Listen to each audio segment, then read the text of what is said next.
Welcome to episode 17 of Secret City Geek Lab, your resource for everything geek. We'll talk movies, TV, comic books, video games, and anything geek. I'm your host, Alan Ng, and you'll hear from me and members of the improv comedy group, Secret City Comic Society. Today's show is brought to you by Secret City Comic Society, the best in all ages improv comedy in downtown Fullerton. Visit Secret City Comic Society and the Geek Lab at secretcitycomedy.com. Coming up on this week's show, a movie review of Monsters University, a tech preview of the upcoming Xbox One, specifically the Kinect, and a comic book review of Marvel's event Age of Ultron.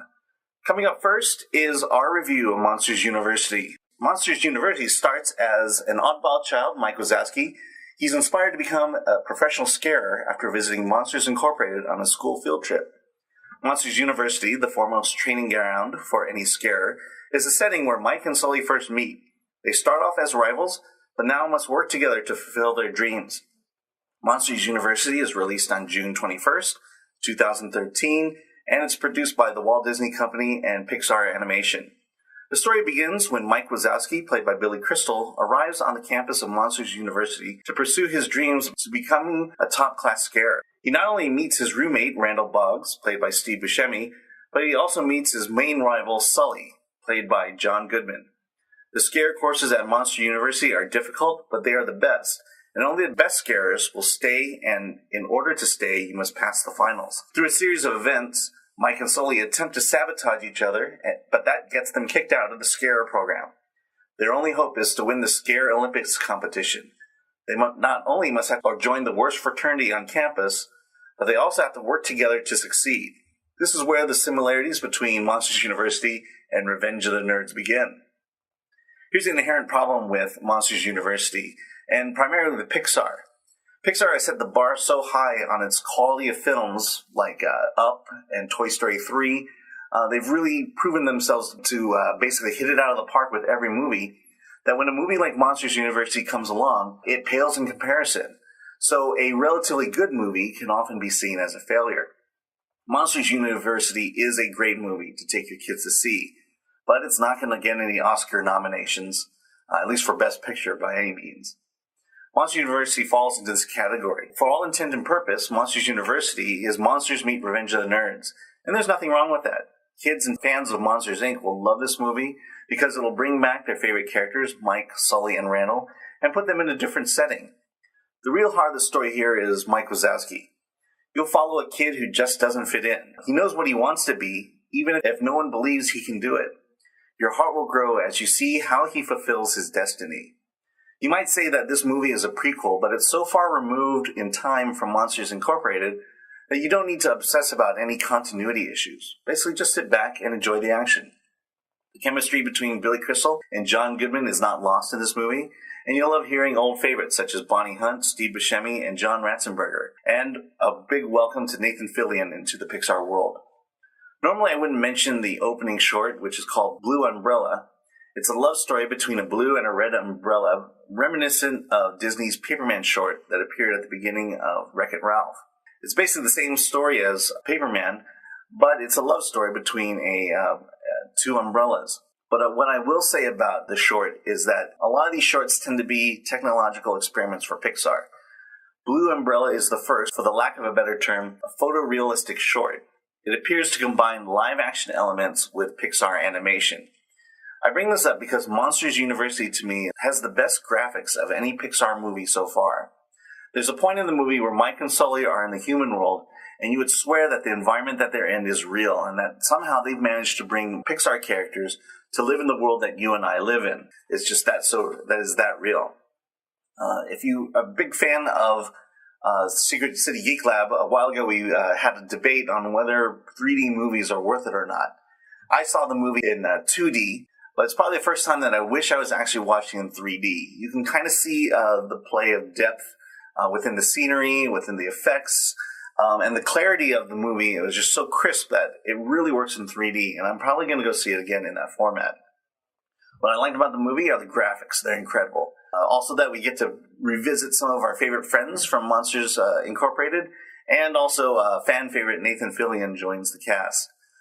The bad, like I said, Pixar has set the bar so high that even a great movie compared to other studios and what they're producing is far superior than those, But when it comes to being a Pixar movie, it kind of ranks right in the middle there. This is a fun movie. You are going to want to take the kids. There are monsters in it, so they may get a little bit scared. But if they like Monsters Incorporated, they're going to love Monsters University. Moving along, we're going to talk video games, and we're going to talk specific about the Xbox One Kinect. As you know, Secret City Geek Lab was at E3, and we had a chance to demonstrate new consoles coming up, the big one being the Xbox One. Now, if you're familiar with the Xbox 360, about 2 years ago, they came out with the Kinect device, which is a camera that is attached to the console, and you stand in it, and you become the controller. As you move, so does your characters move. So what are the differences between the Kinect of the 360 and the Kinect of the Xbox One? There are huge differences between the two consoles. The original Kinect allowed you to play games with a friend for a total of 2 players at one time in a game. Now the Kinect will allow you to play with up to 6 players at one time. For a demonstration on this multiplayer gameplay, I would invite you to Secret City Geek Lab and check out our Just Dance 2004 game demonstration, where you'll see 4 players playing Just Dance. If you're familiar with the Just Dance, it's a dance competition video game, and is probably one of our most popular videos at the Secret City Geek Lab right now. Or as of this recording, we're about 6,500 views on that. So I invite you to check that out and just see the power of the Kinect. So now that you can have up to 6 players at one time, the Kinect is now able to see differences between those 6 people individually. Starting simply with height differences, it also goes to the facial recognition and voice recognition. Improvements you almost expect from the new Kinect, but there's more. Let's first start with the camera. The Kinect camera will capture images in 1080p high definition for great shooting video and for Skyping in high def as well with your friends. Technically, it's a 1080p wide-angle time-of-flight camera. And by time of flight, I mean that it's a 3D camera which calculates distance from the light signal from the camera to the subject. The detail picked up by the camera is also incredible. It will give you a sense of style of the clothing you wear, the crinkles, the creases, the collars of your shirt you're wearing, every ridge and wrinkle. And also, every ridge and wrinkle in your face, it will pick up to a great detail. Let's talk about facial recognition. Taking this a step further, the Kinect is able to gain information on your face, specifically emotion and engagement. It can discern simple emotions on your face, such as happy and sad, and it can also tell if you are engaged with the Xbox itself, based on whether you're looking at the screen or not looking at it. And this is especially important when a person enters the play area and is not playing the game. One of the frustrations that I had with the original Kinect was you're playing along and then someone will walk next to you or walk behind you, and then the Kinect will pick up that person and then bring that person to the game, and then they'll walk out because they're not really playing that game. The Xbox One takes care of that. It knows not only that you're in the room, but whether you are one of the active participants in the game being played. The last improvement in facial recognition is the heart rate. Yes, the Xbox One can now calculate your heart rate. The way it does it is it looks at your face and is somehow able to see your heart rate, by viewing your blood vessels on your face. 3D imaging. The time of flight feature makes this a true 3-dimensional camera. It can discern depth, discern your hand and arm motions that breaks the vertical plane. Before, in order to track the Kinect, you had to wave your hand left and right. But now you can move your hand forward and it will see those forward motions. An example of this, if you go to Secret City Geek Lab, you can watch our demonstration of Disney's Fantasia Music Evolved, which we talked about last week. But we have a video of how that game works online now on our YouTube channel, or go to the Secret City Geek Lab at secretcitycomedy.com/geeklab. The feature of the 3D camera is important in that it works in any size room. Before you had to be in a room, and you had to be about 6 to 10 feet from the camera. The Kinect now has improved that. You can now be up to 3 feet in front of the camera and as far back as 20 feet. And it now fits in any kind of room, couch configuration. Finally, the Kinect is able to see in the dark with infrared sensors. And not only that, they're able to remove normal room lighting from that sensor so that it is really only picking up bodies. Moving on, bone articulation. As you know, the Xbox 360 Kinect was able to create a basic frame out of your body, a basic stick figure, your arms, your legs, your body, your head. Now, there are a total of 25 bones that the Xbox One Kinect is going to pick up. Not only is it going to pick up 25 separate bones, but now there are more points of articulation, including your fingers, and yes, even your thumb.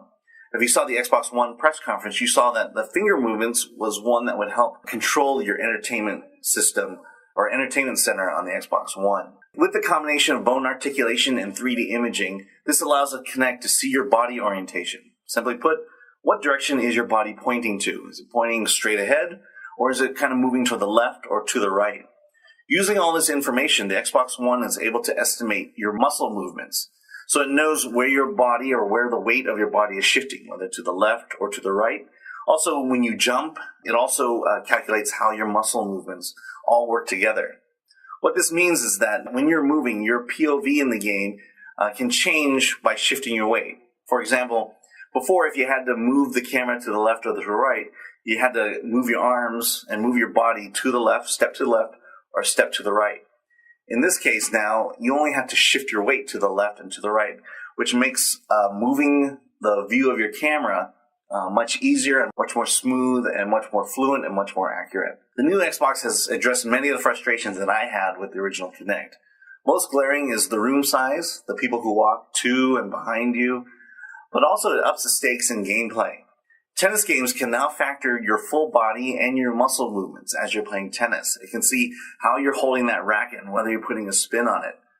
Speaking of spin, bowling games are now much more accurate, and you can actually put a spin on your ball. If you played the bowling game earlier in the Xbox One, it was just a matter of looking where your body is and thus the angle that your arm swings. But now it can see your wrist, and it can actually calculate spin on the wrist based on how you release the ball. And that is just a way to increase the physics of that game and make sports and bowling and other kind of games more accurate. Now, the Kinect overall, I think, has greatly improved the way that we will play games. I haven't even talked about the improvements in voice command and how it will improve the way you watch television and movies. Still a lot of controversy going on between the Xbox One and the PlayStation 4 this fall, as both consoles are coming out.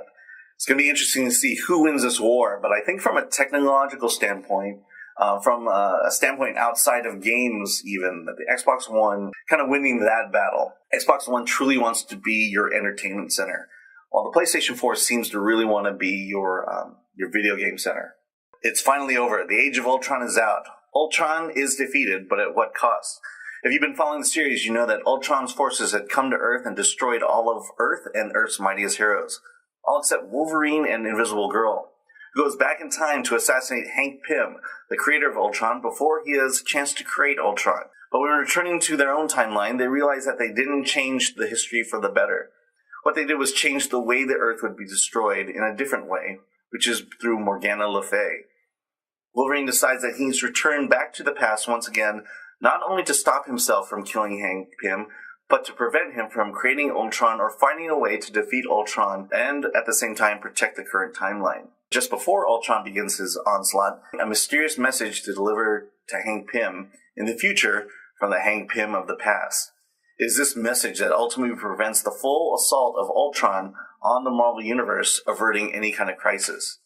The ending is simple, but the careless actions of Wolverine and his time traveling to save the Marvel Universe has had major repercussions. It's this use of time travel that literally tears the fabric of the time-space continuum as we know it. And I've said it before, I've enjoyed The Age of Ultron, but I'll repeat my criticisms of it in my first review. I just didn't feel like that the Marvel Universe was really in any danger, and that these events in The Age of Ultron were basically an alternate timeline, and didn't affect the other stories like Avengers vs. X-Men. It's clear by the ending that the events of Age of Ultron will have repercussions. I was told that the ending would be a surprise of The Age of Ultron, which I guess is partially true. I felt like that the surprise was a little bit underwhelming.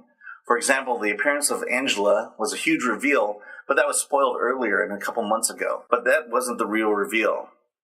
Now, let's talk about this a little bit. Wolverine's actions had created a time rift in the entire Marvel Universe, and it had these following actions. First, if you read the series Spider-Man, you saw that there was the first crossover event between the Marvel Universe and the Ultimate Universe. But now after Age of Ultron, the Galactus of the Marvel Universe is now hovering over the Earth of the Ultimate Universe. This story is going to be played out in The Hunger, written by Joshua Hale Fialkov. Second, as announced before, Neil Gaiman's character Angela is being transported into the Marvel Universe. Now, although this was spoiled months ago, the idea that the fabric of time was so ripped that a character from another publishing company has now joined the Marvel Universe is an interesting way to go. And Angela's story will be covered in Guardians of the Galaxy. And the third thing is Wolverine. I mean, he killed himself in the Age of Ultron. The interesting thing to see as Wolverine has to deal with the fact that he killed himself. And finally, there's a bunch of other stories that have to do with time travel, which kind of addresses issues that I've had with Marvel now recently, and that there's an awful lot of time travel going on. For example, the original X-Men are now walking in the present day, and they're interacting not only with the current X-Men, but that team has split, and Angel has gone off to help fight the mutant war with Cyclops. This fall, I believe all those issues are going to be addressed, where the original X-Men do have to go back in time. And then also, the other Marvel event coming up is Infinity, where Thanos comes back to make his final stand. Age of Ultron, really great series. I gave it a 7. We're going to talk a little bit after this break about Angela. Welcome back to KTST-FM. I'm Alan Ng, and this is the Secret City Geek Lab. As you know, the Age of Ultron brought the coming of Angela. Angela is a fictional character that was originally part of the Todd McFarlane Spawn comic book series. The character was created for the series by writer Neil Gaiman and the artist Todd McFarlane, which led to a legal battle between McFarlane and Gaiman as to who holds the rights over the character. In the comic book of Spawn, Angela is an angel who acts opposite Spawn as a bounty hunter working under the auspices of heaven. She attempted to kill Spawn, but upon their first meeting, he managed to defeat her despite her significant greater experience. When he later came to her aid during the trial in heaven, ironically, he was there to testify that she had permission to attempt to kill him. When they were temporarily trapped in the pocket dimension, when Spawn's cloak acted to protect her from her weapons, Spawn's instinctive restructuring of reality allowed them to return and erase Angela's permit to use her weapons against him. They started a romantic relationship while returning to Earth, and Angela was killed during the battle in Spawn 100. So the idea of inserting Angela into the Age of Ultron really came out of long conversations between Brian Bendis, myself, our editorial group, with respect to all these sort of earth-shattering changes that might occur after that series. We were looking for a way to bring Angela into the Marvel Universe. We really weren't quite sure exactly when and where it was going to happen. But then we started thinking about Age of Ultron and thought there might be a way that her storyline dovetails in with Age of Ultron and would sort of unleash this character in the Marvel Universe. So it really was kismet in a lot of ways, and the timing worked out beautifully. And it helped out Brian because it wasn't something that he had immediately at the end of his story, but it was something that we did add in later on and beautifully. So from that point on, she moves on and through the Marvel Universe, and it's going to be pretty historic.